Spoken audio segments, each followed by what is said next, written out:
আজকে 12 তারিখ, আর এই 12 তারিখে আমার মেয়ে আজকে 3 মান্থ মানে কমপ্লিট হলো। 3 মান্থের যে মাইলস্টোন সেটা কমপ্লিট করলো, তার জন্য আমি একটা কেক বানিয়েছি। তো সেটাই আপনাদের সাথে শেয়ার করছি। প্রথমেই জেনে নেবো অন্তরিনার থেকে। অন্তরিনা, কেমন হয়েছে কেকটা একটু দেখে বল না আমাকে। মেয়ের জন্য বানানো, হ্যাঁ খুব ভালো হয়েছে। আচ্ছা, কালারটার জন্য আমি বারান্দায় গিয়ে দেখিয়ে দিচ্ছি। আর এই কেকটার মিডিলে এই এই ক্যান্ডেলটা বসবে, এটাই ছিল বসানো, এই ক্যান্ডেলটা ছিল, এইটা বসবে। কেমন হয়েছে দেখুন। এই চলুন বারান্দায় নিয়ে গিয়ে দেখাচ্ছি। এই যে বারান্দার লাইটে আমি আপনাদের সাথে কেকটা শেয়ার করছি। এই আশা করি বুঝতে পারছেন। এটা হালকা পিঙ্ক কালার, বেবি পিঙ্ক কালারের কেক একটা।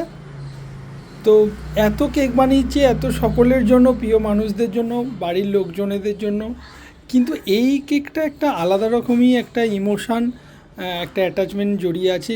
কারণ এটা আমি ফার্স্ট আমার মেয়ের জন্য কেক বানালাম, আমি নিজে হাতে প্রথম মেয়ের জন্য কেক বানালাম, আর সেটা মেয়ে কাটবে। এই অনুভূতিটা সত্যি আলাদা রকম।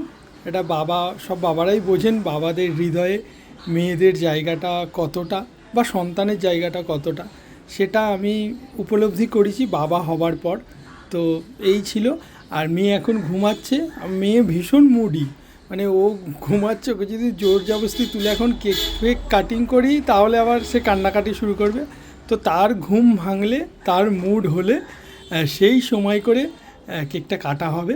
এখন প্যাক করেই রাখি, আপনাদের সাথে শেয়ার করলাম। কেমন লাগলো অবশ্যই জানাবেন। সবাই খুব ভালো থাকবেন। আর এই ভিডিওটা এই পর্যন্ত।